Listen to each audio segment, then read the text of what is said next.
শিক্ষার্থী বন্ধুরা, এ এর উচ্চারণ দুই রকম। এ এর উচ্চারণ দুই রকম। এক, স্বাভাবিক এ এর মতো স্বাভাবিক এ, অর্থাৎ এ উচ্চারিত হবে এ এর মতোই, স্বাভাবিকভাবে উচ্চারিত হবে। যেমন একটি, একটি, এই এ এর মতোই উচ্চারিত হচ্ছে। একটি শব্দে এ এর মতোই উচ্চারিত হচ্ছে, অর্থাৎ স্বাভাবিকভাবেই উচ্চারিত হচ্ছে একটি। বেগুন, বেগুন শব্দে বয়ের পরে এ রয়েছে, বয়ের পরে এ রয়েছে, এই এ স্বাভাবিক এর মতোই উচ্চারিত হচ্ছে।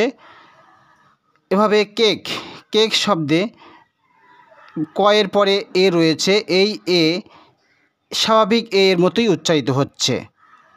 2 নম্বর নিয়ম হলো সংবৃত বা পরিবর্তিত এর মতো উচ্চারিত হয়। এখানে উচ্চারিত হয়েছে, স্বাভাবিকভাবে উচ্চারিত হয়েছে এ, আর সংবৃত বা পরিবর্তিত নিয়মে উচ্চারিত হয় এর মতো এ।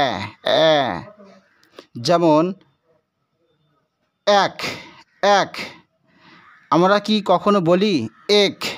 এক বলি না, আমরা বলি এক।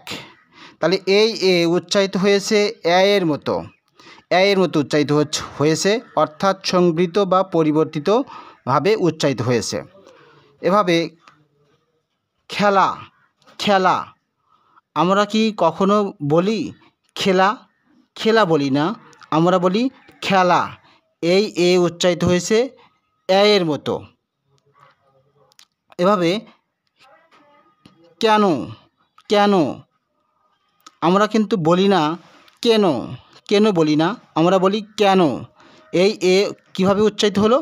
সংবৃত বা পরিবর্তিতভাবে, অর্থাৎ এর মতো উচ্চারিত হয়েছে। কেন, কেন, এই এ উচ্চারিত হয়েছে এর মতো উচ্চারিত হয়েছে। ধন্যবাদ।